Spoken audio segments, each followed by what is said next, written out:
राजकीय नेत्यांची महत्वाकांक्षा, घरातच पद ठेवण्याचा अट्टहास, नेत्यांचीच मुलं खासदार आमदार, कार्यकर्ते कधी होणार लोकप्रतिनिधी, कष्ट करूनच कार्यकर्ते होणार नष्ट.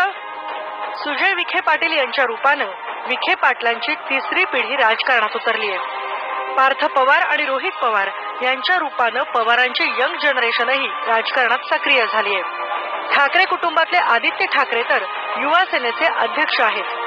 अमित ठाकरे ही मनसेच्या कार्यक्रमांमध्ये दिसू लागलेत. नारायण राणेंची मुलंही राजकारणात आहेत. अशीच अनेक उदाहरणं राज्यातल्या सर्वच जिल्ह्यांमध्ये पाहायला मिळतात. राजकीय सोयीसाठी किंवा पद घराबाहेर जाऊ नये या उद्देशानं नेते मंडळींनी त्यांची मुलं, मुली, सुना, जावई यांना राजकारणात आणलं. इतकंच नाही तर आता त्यांची नातवंडही राजकारणात पुढे येऊ लागली आहेत. हाच धागा पकडून उद्धव ठाकरेंनी शरद पवारांवर निशाणा साधला. माझ्या मुलांबरोबर मी इतरांच्याही मुलांचे हट्ट पुरवतो, दुसऱ्यांची पोरं धुणी भांडी करण्यासाठी वापरून घेत नाही, असा टोला त्यांनी लगावला. मी माझ्या पोरांच्या बरोबर इतरांच्या पोरांची लाड करतो.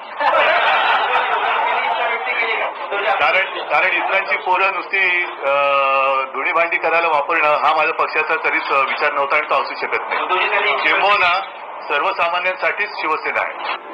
शरद पवार यांना माढा मतदारसंघातून माघार घ्यावी लागली. एकाच घरात 3 तिकीटं नको असं कारण शरद पवारांनी दिलं. पण ही माघार 3 तिकिटांसाठी नव्हे तर पार्थ पवारसाठी होती हे उघड गुपित आहे. या नव्या पिढीच्या मुलाला संधी द्यावी.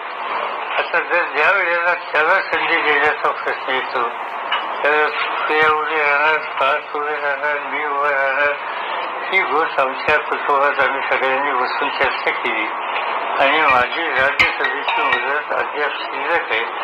आणि अशा परिस्थितीमध्ये मी स्वतः निवडणुकीला उभं न राहता नव्या पिढीच्या लोकांना या ठिकाणी जे काम करतात त्यांना संधी द्यावी. कुटुंबातल्या सगळ्यांची राजकीय सोय लावणं हेच जणू नेत्यांचं कार्य असावं अशी सध्याची स्थिती आहे. त्यामुळे काँग्रेसच्या माजी खासदार प्रिया दत्त यांनी तर चक्क मुलांसाठी निवडणूक लढवण्याचा निर्णय घेतल्याचं सांगितलंय. आजकल जो हम देख रहे हैं, आज मैं अगर लड़ रही हूँ इलेक्शन में, मैं मेरे बच्चों के लिए ही लड़ रही हूँ और मैं नहीं चाहती कि मेरे बच्चे इस माहौल में बड़े हों. सध्याचं वातावरण पुढच्या पिढीसाठी चिंताजनक असल्याचं प्रिया दत्त यांना वाटतं. पण त्यासाठी कोणीही कार्यकर्त्यांना निवडणूक लढवावी असं त्यांना वाटत नाहीये. सर्वच पक्षातल्या राजकीय नेत्यांना कार्यकर्ते हवेत, ते फक्त हाणामाऱ्या करण्यासाठी. कार्यकर्त्यांनी घोषणा द्याव्यात आणि खांद्यावर झेंडे घेऊन प्रचार करावा असं त्यांना वाटतं. पण घोषणांची भाकरी होत नाही आणि झेंड्यांचे कपडे होत नाहीत. कार्यकर्ता निष्ठेनं काम करतो, पण पद आणि तिकीट कोणाला द्यायचं हा मुद्दा ज्यावेळी येतो त्यावेळी कार्यकर्त्याचा विचार होत नाही.